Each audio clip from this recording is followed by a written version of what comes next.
నమస్కారం. Welcome to I dream. ధర్మ మార్గం విత్ విజిత కార్యక్రమానికి స్వాగతం. ప్రస్తుతం మనతో పాటు ఉన్నారు ప్రముఖ ఆధ్యాత్మికవేత్త, జ్యోతిష్య పండితులు సుభాష్ శర్మ గారు. ఇప్పుడు గురుగారితో మాట్లాడి మరిన్ని విషయాలు తెలుసుకుందాం. మనకున్న సందేహాలన్నింటినీ కూడా నివృత్తి చేసుకునే ప్రయత్నం చేద్దాం. నమస్కారం గురుగారు. శ్రీమాత్రే నమండి.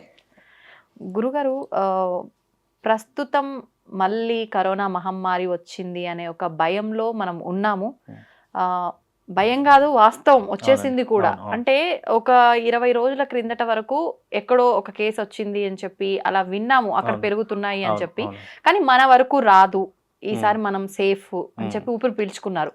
కానీ మన దాకా వచ్చింది, కొన్ని కేసెస్ చూసాము, కొన్ని మరణాలు కూడా వింటున్నాము. అసలు ఎలా ఉండబోతుంది అంటే, బ్రహ్మంగారి కాలజ్ఞానం ప్రకారము ఏదైతే చెప్పారో విపత్తులు రాబోతున్నాయని, ఒక వైరస్ రూపంలో మళ్ళీ ఇలా ఒకేసారి ఎక్కువ మంది ప్రాణాలు వదలాల్సిన స్థితి ఏర్పడుతుందని, ఇలాంటివి ఉన్నాయని చెప్పి, దీని గురించి ఏమైనా ఉందా దాంట్లో? అసలు ఎలా ఉండబోతుంది ఇప్పుడు ఈ మహమ్మారి యొక్క ప్రభావం అనేది? తప్పకుండా తెలియజేస్తానండి. ముందుగా ప్రేక్షకులందరికీ శ్రీమాత్రే నమః, శ్రీ గురుభ్యో నమః. నమో దేవ్యై మహాదేవ్యై శివాయై సతతం నమః. నమ ప్రకృత్యై భద్రాయై నిహతాం ప్రణతాస్మిత. ఇక్కడ బ్రహ్మంగారి కాలజ్ఞానం ప్రకారంగా తీసుకున్న, అకార్డింగ్ టు ఆస్ట్రాలజీ ప్రకారంగా తీసుకున్న దీని యొక్క ప్రభావం గతంలోనే చెప్పడం జరిగింది.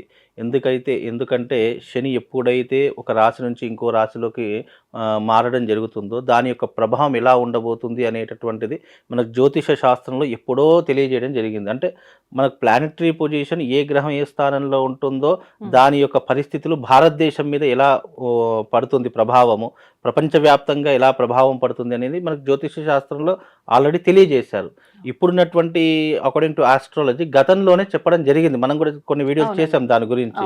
అప్పుడు చెప్పా, అంటే కరోనా అంత మహమ్మారి కాకపోయినా ఎంతో కొంత ప్రభావం అయితే మన భారతదేశం మీద ఉండి తీరుతుంది. ఇప్పుడు అలాగే మన భారతదేశంలో ఇంకో మహమ్మారి చొచ్చుకొని వచ్చింది. దాని కారణం చేత ఎంతో మంది ప్రాణాలు కూడా, దాదాపుగా 15,000 మంది ప్రాణాలు కోల్పోయారని మీడియా అంచనా వేసింది. అందులో ఆ మీడియాలో కూడా ఎన్నో రకాలైన వార్తలు రావడం జరుగుతుంది. ఆ ఏపీలో కానీ తెలంగాణలో కొన్ని కేసులు నమోదయ్యాయి. ఇంకా మళ్ళీ మనము మాస్కులు పెట్టుకునేటటువంటి అవసరం ఏర్పడుతుంది, మళ్ళీ మనము కరోనా లాంటిది ఒక మహమ్మారి రాబోతుంది అని చెప్పి ఆల్రెడీ న్యూస్ స్ప్రెడ్ అయిపోయింది. అంటే దీని యొక్క కారణం ఏంటి అంటే, దీని యొక్క ప్రభావం ముందుగా ఉంటుందని గతంలోనే చెప్పడం జరిగింది. అది ఇప్పుడు అందరికీ కూడా కంటితో కనిపిస్తుంది. దీని యొక్క ప్రభావం మళ్ళీ మనకు 4 నెలల పాటు ఈ యొక్క మహమ్మారి మన యొక్క రాష్ట్రంలో ఏర్పడేటటువంటి ప్రభావం చూపించేటటువంటి అవకాశాలు చాలా మట్టుకు కనిపిస్తాయి. ఈ గతంలో ఏంటి అంటే దానికి వ్యాక్సిన్ అనేది కనుగొన్నారు. దీనికి వ్యాక్సిన్ కూడా రాకమునిపే ఇది ఎలా వస్తుందో అలాగే వెళ్ళిపోతుంది. కాకపోతే కొంతమంది ప్రాణాలు తీసుకొని వెళ్ళిపోతుంది అని జ్యోతిష శాస్త్ర ప్రకారం. ఎందుకంటే తప్పకుండా ఏదైనా విపత్తు వచ్చినప్పుడు అది కొంతమందిని తీసుకొని వెళ్ళిపోతుంది, దాని యొక్క ప్రభావం అది. కాబట్టి ఇప్పుడు కూడా ఈ ప్రస్తుత కాలంలో దీని యొక్క ప్రభావం కొంతమందిని తీసుకొని వెళ్ళిపోయేటటువంటి అవకాశాలు చాలా ఎక్కువగా కనిపిస్తున్నాయి. జాగ్రత్తలు తీసుకుంటే ఆ కొంతమంది కూడా అలా వెళ్ళిపోయే సిచ్యువేషన్ నుంచి బయటపడలేరంటారా? తప్పకుండా జాగ్రత్తలు తీసుకుంటే, ఇప్పుడు ఒకటి వస్తుంది, ఒక మహమ్మారి మనకు వస్తుంది అనుకున్నప్పుడు దానికి తగు జాగ్రత్తలు తీసుకుంటే ఎంతో కొంతవరకు బయటపడేటటువంటి అవకాశం ఏర్పడుతుంది. కానీ ఈ విపత్తు అనేటటువంటిది ఎప్పుడు ఎవరిని కమ్మేస్తుందో తెలియదు. ఇప్పుడు ప్రాణం అనేటటువంటిది ఎలా వస్తుందో అలాగే వెళ్ళిపోతుంది. అది చెప్పి రాదు, మనకు చెప్పకుండా పోదు. కాబట్టి ఏదైనా కూడా అది వచ్చినప్పుడు మనము దాని బారిన పడుతున్నాము. చాలా మంది ధైర్యంగా ఉన్నటువంటి వాళ్ళు కూడా కరోనా వచ్చి ఎంతో మంది తీసుకొని వెళ్ళిపోయింది. ఇప్పుడు కూడా అదే రకమైన పరిస్థితుల్లో రాదు అనుకుని అందరూ బ్రతుకుతారు, కానీ వస్తే మాత్రం ఏమి చేయలేనటువంటి పరిస్థితులు. అప్పుడంటే వ్యాక్సిన్ లాంటివి ఉండి కొంచెం డబ్బున్న వాళ్ళు ట్రీట్మెంట్ చేసుకుని కొంతమంది బయటపడ్డటువంటి వాళ్ళు కూడా ఉన్నారు.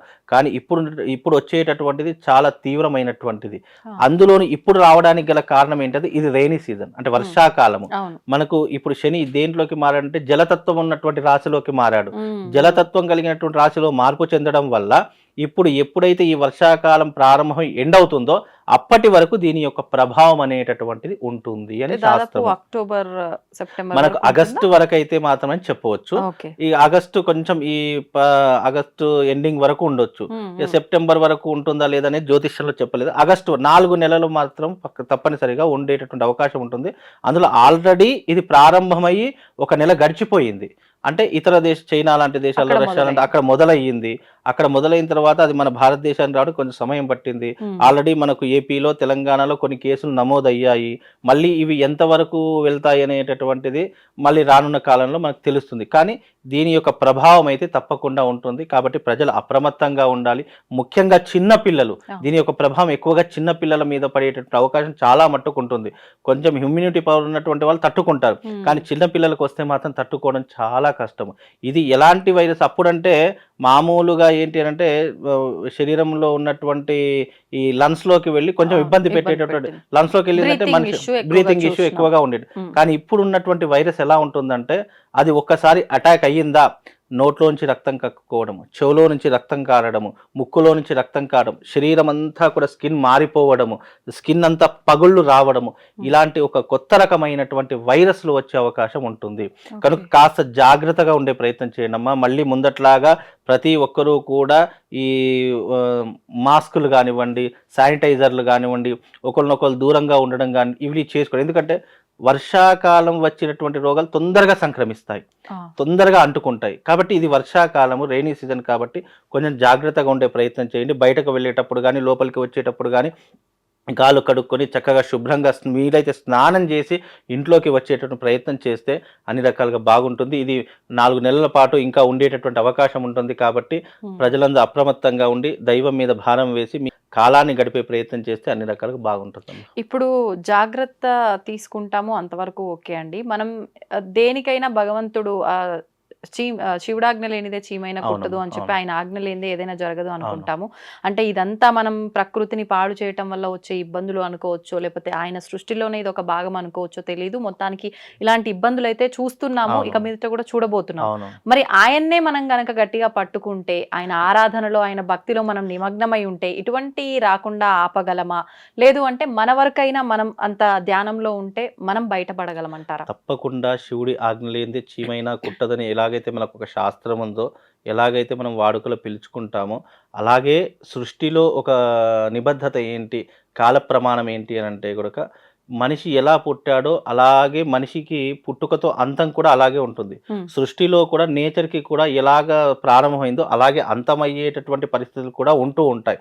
అవి కొన్ని జల ప్రళయాలు, అలాగే వాయు ప్రళయాలు అంటే భూకంపాలు కానివ్వండి, లేదు అంటే సునామీ లాంటివి కానివ్వండి, లేదంటే ఈ గాలితో కూడుకున్నటువంటివి కానివ్వండి, ఇవి 3 ఈ నేచర్ని తీసుకొని వెళ్ళిపోతాయి. అలాగే మనుషులను తీసుకువెళ్ళడానికి కూడా రోగములు అనేటటువంటి భగవంతుడు సృష్టిలో అదొక వింత. ఆ వింత రోగాలతో మనుషులందరూ కూడా కొంచెం ఈ తనువుని చాలించేటటువంటి పరిస్థితులు కూడా ఉంటాయి. ఆయు ప్రమాణం మనిషిని ఏ రకంగా తీసుకొని వెళ్తుంది అనేటటువంటిది ఎవ్వరు ఊహించలేరు. అది అలా ఊహించగలిగితే మనిషి దేవుడు అయిపోతాడు. అలా ఊహించలేడు కాబట్టే కొంతమంది చిన్న జ్వరంతోనే చనిపోతూ ఉంటారు, కొంతమంది చిన్న తలనొప్పితోనే చనిపోతూ ఉంటారు, చిన్న నొప్పులకు కూడా భరించలేకుండా శరీరంలో శక్తి లేకుండా చనిపోయేటటువంటి తత్వాలు చాలా మట్టుకు ఉన్నాయి. కానీ ఇప్పుడున్నటువంటి పరిస్థితుల్లో ఈ యొక్క మహమ్మారి ఏదైతే రాబోతుందో ఇది చాలా మట్టుకు డేంజర్గా ఉన్నటువంటి మహమ్మారి. ఇది ఒక్కసారి అటాక్ అయ్యిందా అది వెంటనే వాళ్ళ చుట్టుపక్కల ఉన్నటువంటి వాళ్ళందరినీ కమ్మేస్తుంది.